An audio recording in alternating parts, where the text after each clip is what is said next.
What's up, Toxic here with another episode of Battle Bros. I forgot it last time, so I'm guessing it's episode 3. Yeah, it sounds about right. Yeah, that sounds about right. With me today is the one and only Sebius. Hello, it's good to be back. And as mentioned before, I'm Toxic. Today we're going to be talking about the Division Beta, and I guess our thoughts on the upcoming release of the Division. And we're going to be talking about the Betrayal of Calth. So Seb, how are you doing today? Yeah, I'm alright. It's good to be back and doing videos with you guys and talking about geeky gaming goodness. So yeah, I'm good and excited to get cracking. Excellent. So last week we played the Division Beta. We both downloaded it and played it for probably a good chunk. I know I went through it twice, and I think you went through it once with me, and then you played it for a couple hours afterwards. Yeah. Probably important to say that after some serious nagging from you, because I wasn't even going to bother giving the beta a go. Yeah, so like basically when we knew that you were coming back, back online and doing stuff with us, I kind of threw in there a little mention of the Division. What are you gonna do about it? And you're like, maybe. And then I noticed that the open beta was coming up, and I'm like, Seb, this is your chance. Check it out. You're gonna know, what we can do here. And see if you like it or not. Because the thing is, I was excited. I was excited many moons ago when it was originally going to be coming out, and then pushed back, and then pushed back. But yeah, it's nice. It's really good to get the hands on the beta and actually see how it handles. Yeah, that was my thoughts as well, because it was pushed back for just crazily amounts, like delayed, things being removed from the game. I had very low expectations. I was still excited, but I had very, very low expectations. So going into the beta, I was like, let's see what happens. But Savage and myself have been playing a lot of Siege. So we kind of had a little bit of confidence in Ubisoft after how good Siege was, Rainbow Six Siege. So we're like, you know what? I think the Division's going to be good. Probably going to disconnect from the servers about 100 times, but, it's probably going to be good enough that we'll keep fighting through the pain. And yeah, so we're pretty excited about it. We're excited to get you in on it. And now that the beta's been through, your thoughts? Yeah, I really didn't think I was going to be sold. It was going to be a real tough sell, but it's really pleasantly surprising actually. It has that MMO aspect of sort of the Destiny sort of brought to the first person shooter MMO and stuff. But it's a beautiful world. And it's got those elements of sort of Gears of War and Metal Gear Solid that really make it more than just that mindless MMO first-person shootery stuff with actually no kind of context or story, which has always been the big kind of thing rivaled at Destiny. Yeah, that's the thing that really jumped out at me when I was, a couple hours into playing it, and I was like, the combat is really fun. The combat was fun in Destiny, don't get me wrong, I really enjoyed the combat in Destiny, and I thought the first-person mechanics in Destiny were probably one of the first-person shooter mechanics, like the best first-person shooter mechanics that I played in a game, possibly period. But I also just didn't like the game, and a first-person shooter is a first-person shooter, I guess, and everyone's played a lot of first-person shooters, and I guess everyone's played Gears of War and things like that, but I just thought the combat in this game did feel a little bit different. It did feel a little bit more almost like a strategy game in a sense. Especially when it came to like boss fights and things like that, and where you're going to set up and move in your cover, to react to how the enemies are fighting you.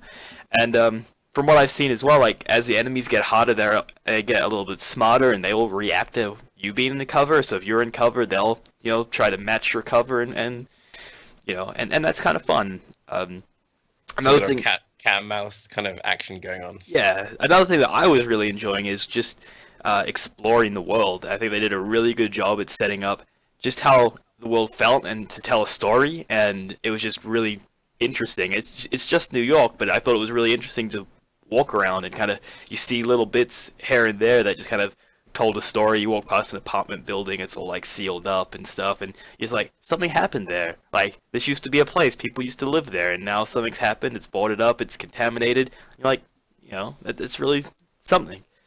It's beautiful and disgusting at the same time. Like the graphics and the actual kind of the fact that you can almost see snowflakes like lighting up on like police cars as the siren goes, seeing them change color, and just the detail of everything around you.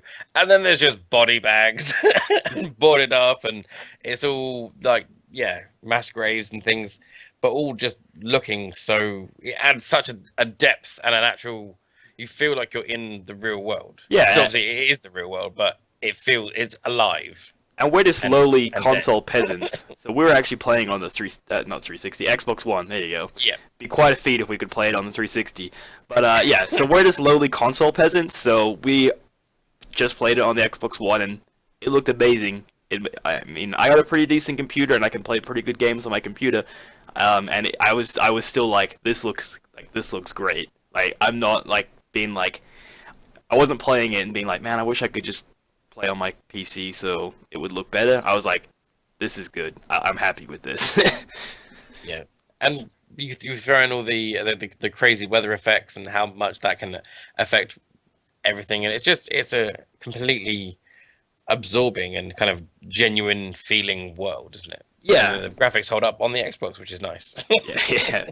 I didn't find too much technical issues, I guess. Like, I didn't feel like there was much slowdown or frame drops or anything, which I guess is saying quite a lot because it was a beta still. Yeah, apparently there was quite a bit of vertical tearing and issues with the alpha, but yeah, the from what I saw, I didn't really see any graphical issues. Yeah, I didn't have too much trouble with it, and yeah. So, and another thing that I like to mention is that I had fun playing both by myself and with, like with you when we were playing. It was fun to just explore, take your time, go a little bit slower by yourself, and then it had like another feel to it when you're like, going pretty quickly, from mission to mission, killing people, getting shit done. Is probably more effective way to play the game, but playing by yourself, taking a little bit slower, did have a nice feel to it, and I also enjoyed that as well. With the amount of stuff there from the radio comments and the things that other characters say, and just the ambience of what's going on in the missions, you don't necessarily appreciate quite as much when you're playing with someone else and you're whizzing through. And so it's quite nice when you do actually go back again through the single player. There's so much more that you pick up on, and you kind of notice. It's like I completely missed, but you pointed out there was the cleaners like dumping whole piles of body into the back of a truck into a hole that we went down into. Yeah, and just like things like that were really fun. It's I know it's going to be compared to Destiny a lot, and I'm not afraid to make those like comparisons, but it just felt to me like I enjoyed just being in the game a little bit more as well, like exploring the world a little bit more, which is, in my opinion, good because it is just the real world. It's New York. You can go there if you want in real life. I mean, granted, some of Destiny took place on Earth, but I just felt it was more interesting to honestly explore that than it was to explore some places in Destiny. Well, it is the concrete jungle where dreams are made of. There's nothing you can't do. Now you're in New York. But right, talking about Destiny, like let's just get that out of the way. Like, I've bashed Destiny quite a few times, but I need to be honest. I fell completely head over heels in love with Destiny in the beta, which they gave it to us for too long, and that's something they've done well with the Division. You got the weekend. It was a long weekend because it started early, but you can't just play it to death and kind of lose all the charm that it has. Mm-hmm. So that's everything that's good. And also with the combat, the MMO aspects and the kind of abilities and power-ups and the way you use grenades kind of is integrated more into that first-person shootery strategic cover attacking game style. It kind of works rather than seeming with the sort of true MMO that you're pressing buttons to just do random things. It kind of integrates more into the first-person shooty. Third person or first? Third person. Yeah. Yeah, no, it felt good. And I guess the last thing I really kind of want to touch on that I think we haven't brought up yet is just the Dark Zone, the player versus player area that they've kind of shown as this is the area that you're going to go to get the best loot in the game. Honestly, that was my biggest like red flag originally. I was like, I feel like this is a good idea in like just really good idea in theory, but in practice, it's terrible because you're never going to get the people that you want to play that will play as intended. You're going to get these people that are going to try to beat the system to and just grief people and things like that. And that was my concern. Yeah, like people, lots of complaints about people sniping from the rooftops, Mm. just being rogue agents and hiding away. Yeah, that was my biggest concern. I honestly feel like it's still a concern, but I also had a lot of fun in the dark zone. So it's like I can definitely see that there is fun to be had there. There's definitely fun to be had, and it could. I feel like they've done enough, to put it in place where, yeah, you may have a couple of occasions where people are being dickbags. There's nothing you can do about it. We're playing computer games. There's going to be dick bads somewhere. Yeah, and I had fun. And Seb, you're probably played less multiplayer games than I do in a sense of player interaction, just Yeah. because of your situation with anxiety and everything. Come from that perspective, how did you feel going into the dark zone? It's quite exciting. There is a little bit of dread thinking, are you going to get taken out by rogue agents or having any booty that you've tried to load on the helicopter stolen?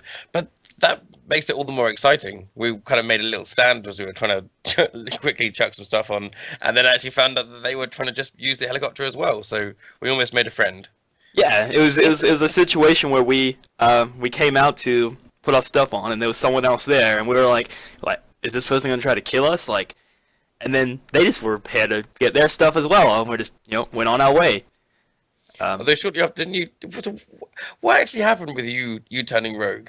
So shortly after that, as we were leaving, someone shot me, and when they shot me, they didn't go rogue; they got like a warning, and then it was like, warning, you're about to go rogue.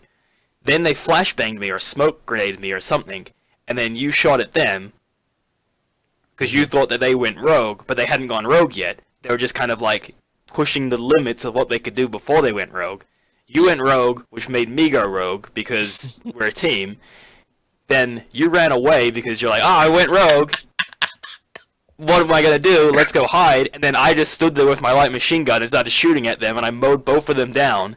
And then because I killed two people, I had a higher rogue status than you, so when yours went away, I still had mine, and people tracked me down and killed me. How I just stood next to your body going, someone shot Toxic, what do I do? What do I do? Oh no, I'll shoot them. Oh no, I'm a rogue. Oh dear. Yeah. It was fun though, and I think you're like eventually you're gonna kind of have a plan. You're gonna go in there. You're gonna have a plan. You're gonna we're gonna go here to this location, get our loot. Gonna go to this drop, and you're gonna it'll probably be something where you know how to do it eventually. You're just like, we're gonna go this way. We're gonna do it this way. If you stand there, I stand there. We'll be hidden. Like I think you'll find like you'll kind of get a system and in place. Definitely, it seems like it's a cool sandbox to play in with the options for harder enemies and the obviously player on player action. But yeah, I think it's a cool little idea. Yeah. Another thing I wanted to touch on just before we kind of leave the division is I hear there's going to be about 10. It's not been confirmed, but about 10 major story missions, and then there's going to be so many side quests and encounters along the way. What did you think about the kind of organic and taking a path through all different types of missions that you can do, like the way you don't just have to go from one major mission to the next. You can pick up different things on the way. Almost kind of like a Grand Theft Auto in a way, where you have your main missions on the map, but then there's a bunch of side missions that you can go do on the way, kind of thing. Like that. That's why I felt. I honestly really enjoyed it. I really liked the main story missions that they gave us, but then I also personally I really liked doing the side ones. I know, like you mentioned, they're probably a little bit repetitive, but it might, at least from what I experienced, was they all took place in different areas. So the kind of the cover was all in different locations. Sometimes you'd be on a rooftop, otherwise you'd be inside a building, and I thought that was enough to refresh it for me, at least, where it was more about going in there and just taking part in the combat, getting the mission done, and I enjoyed that. So I really liked that. How about yourself? I really enjoyed. There is obviously some repetition, but that doesn't reflect necessarily what there is in the full game. But I think it's another thing that makes the feel more alive and vibrant, that you can go walk through and find encounters and find like side missions as you work through. And lastly, I just want to say it's just glorious how just shitty and grumpy everyone is in this world. Yeah. The characters are just Everyone's having a fun time. Yeah. Only other thing I wanted to touch on before we move to Calth is it's kind of taking a look in the future of like you've done the missions, you're at max level. What's the end game? And they haven't really alluded to that, as far as I'm aware, of what the end game is. If it's just Dark Zone, are they going to put in like kind of dungeons, raids, things like that? That's what I would like to see, because this is the first game that I'm actually thinking like we might have enough people to go ahead and start doing this cool stuff, you know. And I'm really hoping that it's going to be in the game so we can play it. Because if I played Destiny and I got to the point of doing dungeons and raids, there's no way I was going to have enough people to play anyway. So that's why I was like, if I'm not enjoying the trip to get to endgame, because I play a lot of MMOs and I don't do a lot of endgame stuff. But I enjoy the trek to get there. If I'm not enjoying it to get there, then I'm not going to play it. That's what happened with Destiny. The Division, I'm liking that to get there, but I'm also really excited for endgame because we're probably going to have enough people to start doing some of that cool endgame stuff. So it's that the age old, yeah, the quandary of how much content in the middle that might be repetitive and pad the game out, or how quickly do you get to the end game stuff. But yeah. But I'm pretty excited. I'm safe to assume that you're excited as well. Yeah, I'm a convert. Was gone from definitely not getting this game to definitely getting this game. Okay. Well, I think that can wrap up the Division for now. We're definitely going to talk about this more when the game is released. I've already taken off a day from work for when the game is released, so probably a couple days after that, when we do our video, we'll all be here to talk about it. Someone that wasn't here to talk about it this time is here with us today when we talk about Calth, and that is Savage. How are you doing today, Savage? Nope, he's frozen.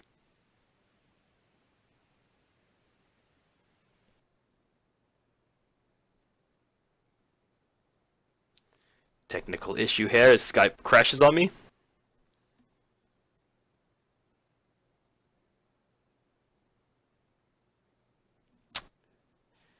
Waiting for it.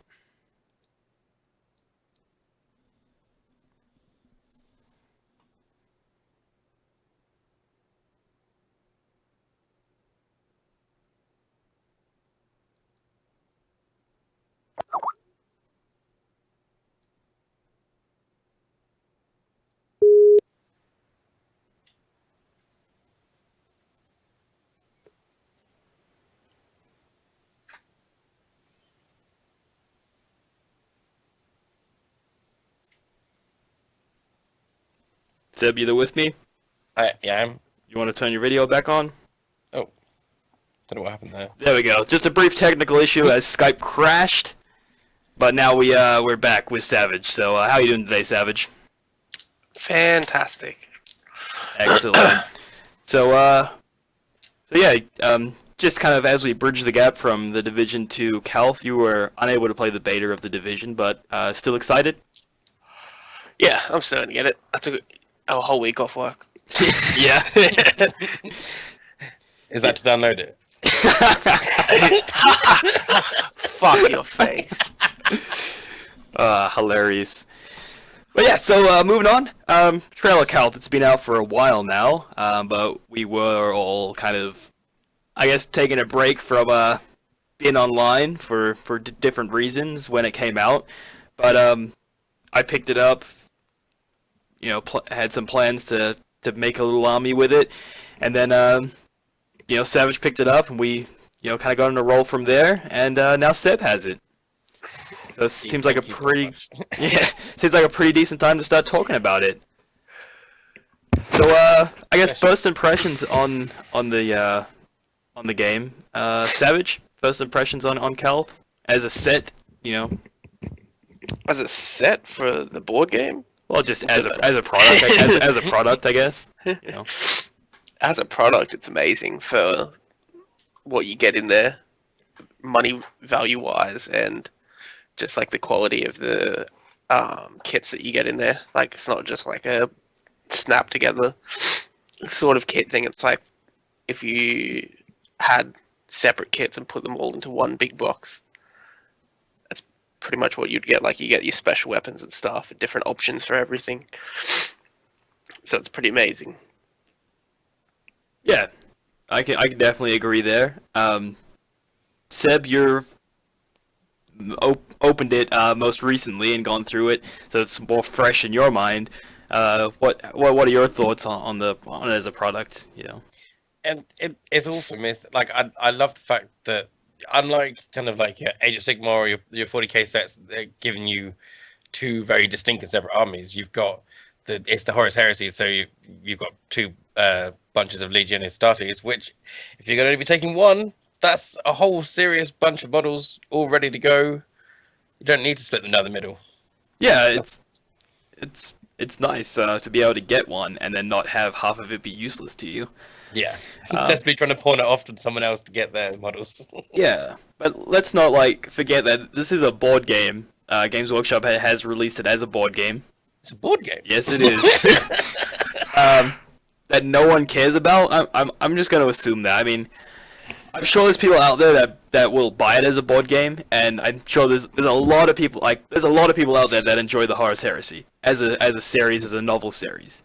And I can see a lot of those people that don't have the time, money, or whatever to put into playing 30k, 40k, whatever the game system would be. If you're one of those people, and then they bring out a board game for it that you can throw in, I think it's about 150 American, and have this little portion that you can play, that seems like a really good idea. The fact that we get a product that we can use as not the board game and still get a ton of value and not feel like we're getting ripped off because they've tacked on a board game is amazing. And that was my biggest fear is when they came out with that assassination board game was Assassinorum. You're getting let's be honest, 4 models. Yeah, you're getting the Chaos guys, but you want to buy it for the assassins. They were the big draw. But then you're having to pay a ton for the board game. Granted, there's still value in that one because if you break it down, if they sold those models separately, which I believe they do now, I haven't looked at the price of all of them together. You're still getting a pretty good value. But yes, but this is the value is just insane. You're getting these nice Savage again, nice plastic kits that the quality is just beautiful. They are the quality of standalone sets that they sell now, the 10-man tactical squad. It is the quality of that, if not better, because you're getting more stuff. Heavy bolters and things. I think they have a heavy flamer in that kit now, but you're just getting so much stuff. The only one that is probably more starter set is the Contemptor, but the Contemptor is still pretty good. You get 2 different weapon options. I just did a quick look up. The assassins are about £20 English each. They're £19 each. Yeah, so you're probably still getting your value there, but not as much. So it definitely doesn't feel like you're buying a board game. It feels like you're buying a starter set for 30k. Which is what Forge World are basically labeling it as. Yeah, Games Workshop labels it as a board game. Forge World are labeling it definitely as a starter set for 30k, which is great on both ends. One, because they're the same people. So, if one makes money, the other one's going to be, benefiting from that.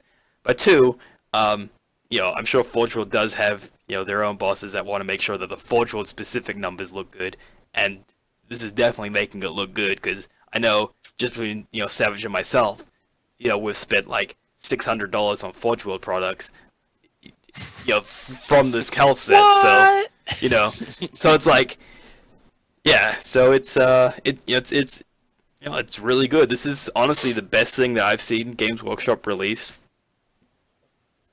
Just that, period. It's amazing. And yeah, the quality of those tiles of the board game and the cards are wonderful. I understand what you're saying. Yeah, well, it's true. The quality of the board game pieces are amazing as well. I mean, I wouldn't say it's too far to say that this is the best thing that they've released in ever. I mean, at least in a very, very long time. As far as mostly as far as value. They've obviously released some really nice models, but it's the value, and it's the value that everyone bitches about, and it's the value that we're getting value now. But surely the value is kind of misleading in its own way, because which is obviously great for Forge World and Games Workshop, because you've saved all these money getting your basic troops and some HQs there. So it's time to start buying Primarchs and tanks and flyers and all that sort of stuff, because you've saved money. Yeah, Genius. It is.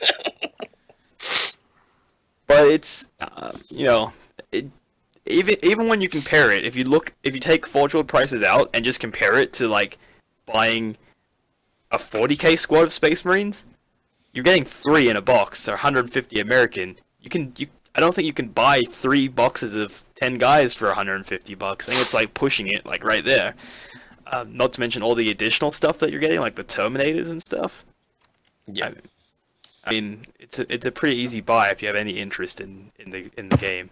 Because you think about it, it's tactical, and then obviously like 30k upgrades for the armor and the way they actually are. And I was talking to Savage about this, and I said I would buy this if I was playing 40k and was going to start a Space Marine army. Yeah. I mean, like you could do that definitely. I mean, I also was saying to you is like, can you imagine if there was something like this when we got into the game?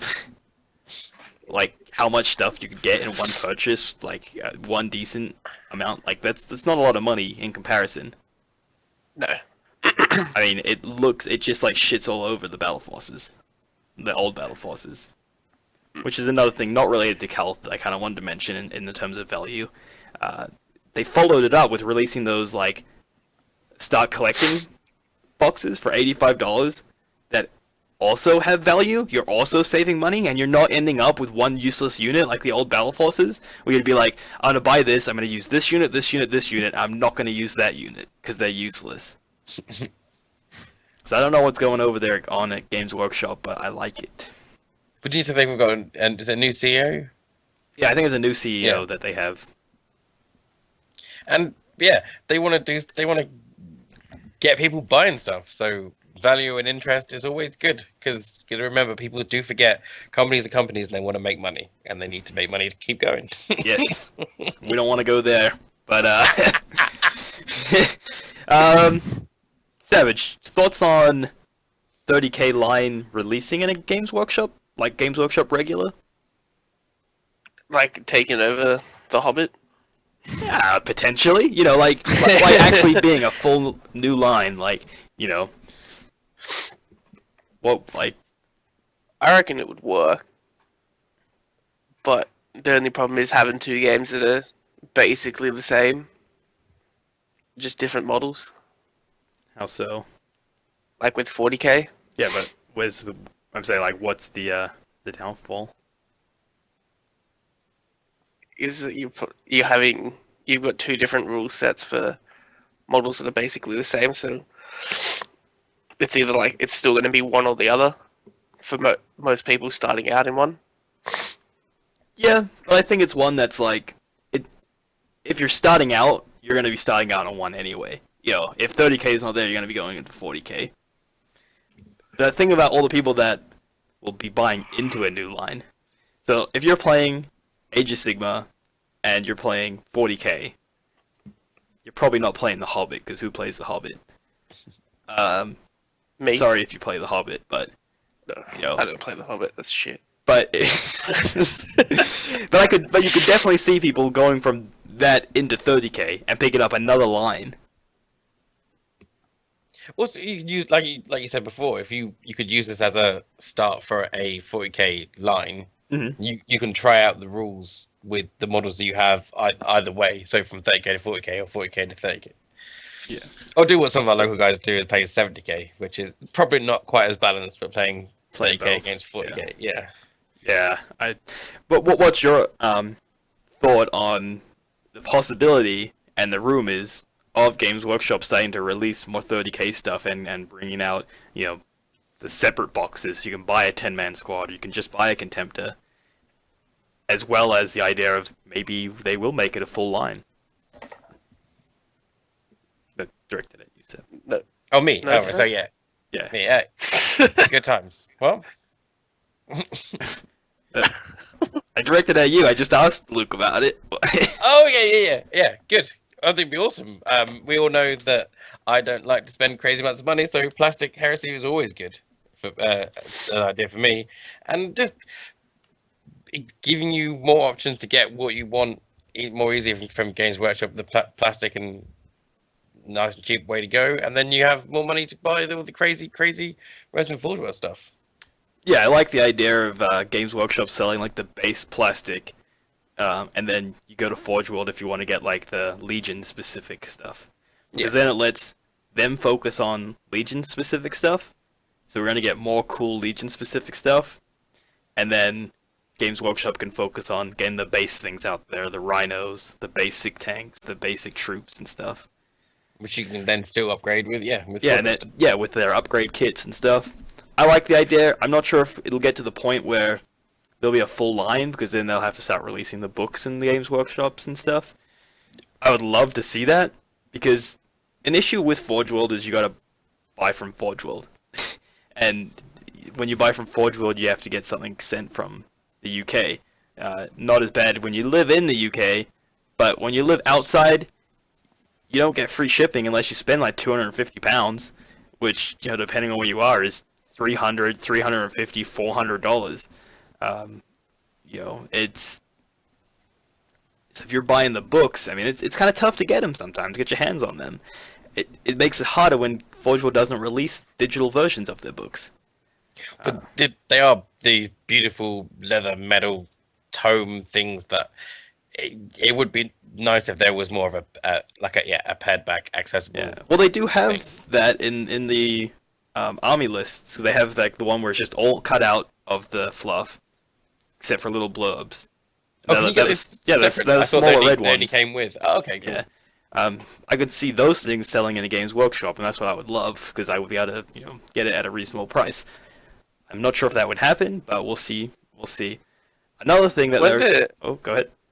Wasn't there rumors like years ago of Forge World coming into Games Workshop or Yeah, something like that? Yeah, the idea was that Forge World was going to be able to be sold in Games Workshop because they were repackaging their stuff to be in those little snap packs and stuff like that. That was the rumor. It turns out that Games Workshop Forge World was just repackaging their stuff. Yeah. I think you can order Forge World from Games Workshop, so I'm not 100% sure how that is. They did change their website to be exactly like the Games Workshop website. Another rumor, we're going less from Calth and more just 30k here, but that's alright, was that the AdMech stuff that's being released is going to get repackaged into a 30k, 40k like box, where it's like you can use this for 30k, you can use this for 40k. That's cool. Which wasn't makes in sense. that article for that rumor? Didn't it say something about one of them was originally meant to be a 30k army? Yeah, and the other was meant to be a 40k. I think both of them were 30k, but it just timing. They released it earlier, I guess, or decided that they could do 40k first and then 30k, because they're basically the same things that Forge World sells, more or less. Bringing it back to Calth, though, if they don't make it their own line and bring out rules and stuff, if the rumor is true, where they're going to be selling like single units and stuff in boxes, are there going to be expansions for the board game? And that's the only way I can see them doing it. Because why would they just be like, here's some 30k Space Marines on the shelf, instead of it's like, here's an additional tactical squad that you can get for your Betrayal at Calth board game, like add-ons to board games. Like the sort of Imperial Assault, because that's the nearest thing I can think where you get a bunch of models and you paint them, you actually play the board game itself. Yeah, like that's kind of the only reasonable way that I can think of that they would do it, unless they're going to make it a full new line, is to be like, here's the Rhino edition for the Betrayal at Calth board game. Now give your guys a Rhino on the board. I don't know how it works. I've never played the board game, but you know what I mean? Like, how else would they market that? They just market it as Horus Heresy. But then they're gonna need rules and stuff, and like they're gonna have to bring the rules in there, because they're not just gonna sell a model for the sake of selling a model. Well, I mean, they could have like the Forge World books in there. Well, yeah, that's what I'm saying. Like the Horus Heresy book. Is how would they do it without that, though? Like, they would have to bring some sort of rules or books into the store. So unless they're going to make a line, it's going to have to be an addition to the board game. They just won't make a line then. They'll just leave it as the board game. Yeah, well, We're talking about the speculation of the rules, though. It's a rumor, so it's either gonna, happen as a rumor, and we're gonna get this stuff, or it's not gonna happen. It's probably gonna happen, and that's pretty heavy in the rumor mill that it is, and it is gonna be a line, and Calth was just like the first kind of testing the waters. But if it doesn't, I could definitely see them being add-ons, because they have already added expansions for the assassin one and Calth, and the fact that you can add demons into the rules. I really, I didn't realize that. Yeah, I think it was like a white dwarf or something, where it's like, okay, add demons into your board game, or it was like, what happens if the assassin failed and now the sorcerer is a demon prince? That seems a very sensible way to build it in, and then also keep the people that are actually playing the board game buying those sets. Because the thing is, like you say, you don't want to be them. If they're doing a line, they need books. They basically need rules support, because it seems very bizarre to sell models without rules or a way to play them other than the board game. But if they are sticking just to not wanting to give out Forge World rules, then the expansions to board games seems the sensible way to go. Yeah, the only other way that I could see it is if they go like Space Marine Mark III Tactical Marines, and market it as 40k, just a different, Mark armor. 40k brackets, we know you're buying this for heresy. Well, that's basically what they did with Calth. Yeah. That's the only thing that's annoying me, and I know that it annoyed Savage when it first was announced, was like, we're going to be playing 30k, just hurry up and say that it's 30k. Why are you, beating around the bush, showing it's a board game, and, why are you dicking about? Just do it, Especially when you look at the cards and the books themselves in the box set, they are all completely done in the font and in the style of the Forge World books. The whole Age of Darkness, Horus Heresy, goodness. I mean, that was your thoughts, right, Savage? Yeah. When it came out? Well, it is kind of stupid. Why? For them, the way that I find that it's not a board game is the fact that they've got two separate armies, and they haven't differentiated the plastics at all. Yeah, there's no markings to show one's Ultramarines and one's and the other Word Bearers. Word Bearers, yeah. Whereas, you look at the Deathwatch game that's coming out, and they're all iconed up and shit. Yeah, I mean, it's clearly. I mean, it is a board game as it's marketed as a board game, but it's got clear intentions that you can buy it, and they fully intend you to buy it to be used as not a board game. And that's clear by Forge World selling it with upgrade kits and stuff. It's pretty clear, and it's why are you doing this? I don't know. In my opinion, and I don't know a lot about business marketing and all that stuff, but in my opinion, I can't see that they would be making any more money by marketing it as a board game, or I can't see them, just making a significant amount of more money. They might make a little bit, but I can't see a significant amount more money of them selling it this way. No. Is it just a tester, though? To see how... Why market it as a board game, though? I can only It's see gonna that... be a tester. Yeah. Yeah. I can only see their ideas of marketing it as a board game in the sense of, now we could sell this in a regular store. We don't have to sell this in a hobby store. We can sell it in, a store that only sells board games, or, we can sell it in the board game section of a, But you still need to apply to be an independent stockist for GW anyway.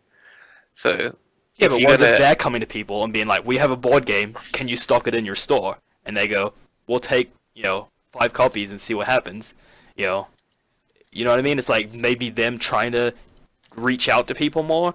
If you go into Kmart, Target or something, and you see this sitting on the shelves in the board game section, you have no idea what 40k is. It's a way that they could reach into other stores and find people that maybe not be familiar with 40k. Yeah, but then you slap a $265 price tag in Australia, and a set of Monopoly costs you $30-40. Yeah, for But someone that doesn't know a thing about it. It's like if someone's going to buy a board game and they don't really know what they want, they're not going to throw $260 into something they have no idea about. yeah, that's valid. But there might be that one person, It, like I said, it could be a test the waters of this board game business, you know. Is there a loophole somewhere? Like, is there some kind of tax dodge? Is this like Scientology? Like, you can't work out exactly why it's a thing, but there's surely something in the background that it helps them out somehow. I got Everything even being board games now. Yeah, I got even more of a kind of tin hat like theory, tinfoil hat theory going on here though, and it is way out there. But just like bear with me. You remember that rumor a long time ago where like Hasbro or whatever was gonna buy Games Workshop? What if this is them of just like kind of let's make all these board games pump up our numbers by how well they're selling because people are buying them not to be board games, and then we'll be like, Hasbro, look at how much board games we sell. You will like this. And then they go, look at their numbers. They are selling a lot of board games. Because we know people aren't buying them as board games, but they're marketed as board games. And they're like, yeah, that's good. And then they sell the company. Maybe. I mean, it's crazy, but I've seen crazier. It could be something to do with selling the company, because if you look at all their other specialist games like The Hobbit and shit, they're doing like crap all, and to slap 30k in a board game where they know people are going to buy a plastic 30k, it is a good way to boost that part of your business. It's like in a business, like you'll have all separate targets for all different types of like what you're selling. So you have they'll have a section for like 40k Age of Sigmar, and then specialist games or whatever. And specialist games will probably be in the toilet until they slap a 30k plastic kit together and put a little board in there too. That's an idea as well. Is if you're looking at their numbers and you see something like specialist games or whatever that's low, and then you put something into that's really not that, it's something else, but then it sells like that other thing, but gets ticked off in this other column, you're like kind of balancing your numbers a little artificially. And then you show it to someone like, look at all our numbers, look how good we are. Bam, company sold. And it has been exciting. Like, it's always been real things that people are going to want to get their hands on. So you've got the Assassinorum with all the assassins. You've got the Death Watch that's up for pre-order at the moment. Genestealer Cult. I think the Genestealer Cult is a bigger draw than the Death Watch stuff. You can already make Death Watch stuff. It's a Genestealer Cult that's in there. So the way go on. The way if we're going in that idea that they're trying to boost up their specialist games numbers to add onto the board game, they could always do like what other board games do now, where you get like a card for the stats for that. So like if they have like a Rhino, you get like a card that's giving you the stats, and or if they release smaller packs where you get like a Rhino and another 5 guys or something, and then you get an extra piece of the board that's like attaches to the current board. Yeah, it's like I was saying, it's like an add-on to the board game. Like yeah. So it's interesting, and we're in a kind of strange time in just 40k, 30k Games Workshop in general, where Age of Sigmar's died down. It was big hiss and a roll when it started. Now it's dying down, and now we're at that point where it's like, what are you gonna do, Games Workshop? What are you gonna do? Because before Age of Sigmar, it was like it's like every second month there's a new 40k release. Bam, bam, bam, bam, bam, and it's like that stopped. They've gone away from that strategy. Then they did the whole end times thing, and now they did Age of Sigmar, and now it's the board game thing. But where are we gonna go from here? End times 40k. That would be ideal in my eyes, but maybe not right around the corner like we might think, because they're probably going to give a go at this 30k stuff. Well, the way I could see the 40k times transitioning to 30k is like, because you have book 7 of Horus Heresy coming out at the end of this year, which has Russ, the like Primarch Lumen Russ coming out. I think we're only missing one other Primarch, couple other Primarchs. There's quite a lot of I think actually there's missing. huge Yeah, loyalist ones. a lot of loyalist But I mean, ones. Yeah. yeah. But even then, like, once they finish this Horus Heresy in Forge World, and they've got all these models and stuff, then they could end 40k at the same time, and then as Horus Heresy ends in Forge World's run, then Games Workshop brings that into their shops, and they leave 40k for a while. Like, they get to the end times, and whatever happens, happens.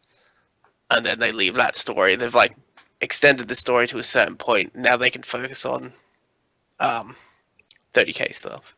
Mm-hmm. So Or almost like you're going. or bridging the gap, because like you're saying, like a way to bridge the gap. Yeah. Forge World doesn't release the missing Primarchs. Instead, Games Workshop releases the missing Primarchs. Oh, in we're plastic going with that theory. for an end times slash 30k. You could use this Primarch as his 30k form in 30k, or he comes back in 40k, and he uses that, and then that could bridge the two sets as well. So we're going on with our hear the conspiracy anger. theory. The internet's going to be on fire. With it, people are going to be like comparing the plastic sculpts and the resin sculpts and things. If that was a way, I can feel the flames. It could happen. It's happened multiple times before with super heavy vehicles. Forge World sells them, and it's kind of the thing. Forge World is like the testing ground. We'll do a quick, cheap, easy resin. We'll throw it up there, limited run, or we'll have a couple printed, and then if those sell, we can print up some more. It's a specialist kind of thing. Like I said, a boutique store in a sense. Test the waters. Oh my God, these are selling good. Now we can put the money into making the plastic sculpt, to making the press for the models, and to go into mass production, and we can afford that because we know they're going to sell because Forge World already did it. I mean, it's done it in the past. It could happen again. Yeah. I'm just saying, people love to complain when anything happens with Games Workshop, so it doesn't really matter what they do. Someone will complain somewhere. Oh, for sure. Either way, I think we're coming to the point where we can wrap up the show. I think we all pretty much agree the Division is awesome, and so is Betrayal at Calth. Yep. 30k is the new 40k, and Games Workshop's going to be brought by Hasbro. So, any final words before we end the show, Seb? I just wanted to mention that I'm going to be doing. Speaking of Horus Heresy, I'm going to be doing a video series. Remembrancing is kind of a rough title at the moment, but going through the Horus Heresy books basically to catch people up, so that they either don't have to read the books or they inspire them to read the books in the first place. So fluff and lore and moving through the Horus Heresy book series. Yeah. And Savage. Final words? Appropriate words?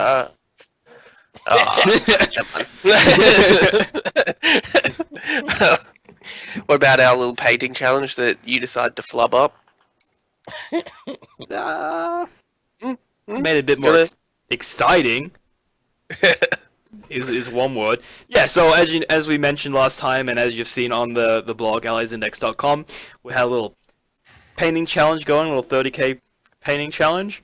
We're also working in a little campaign going right now. So we're going to go by unit, but now we're going to work towards a little campaign idea right now. So we have our first one, should be coming out, I'm not going to say soonish, but at a time. But we're going to be working towards little 750 point armies to do a ship battle inside a Raven Guard ship. And so we're working towards those.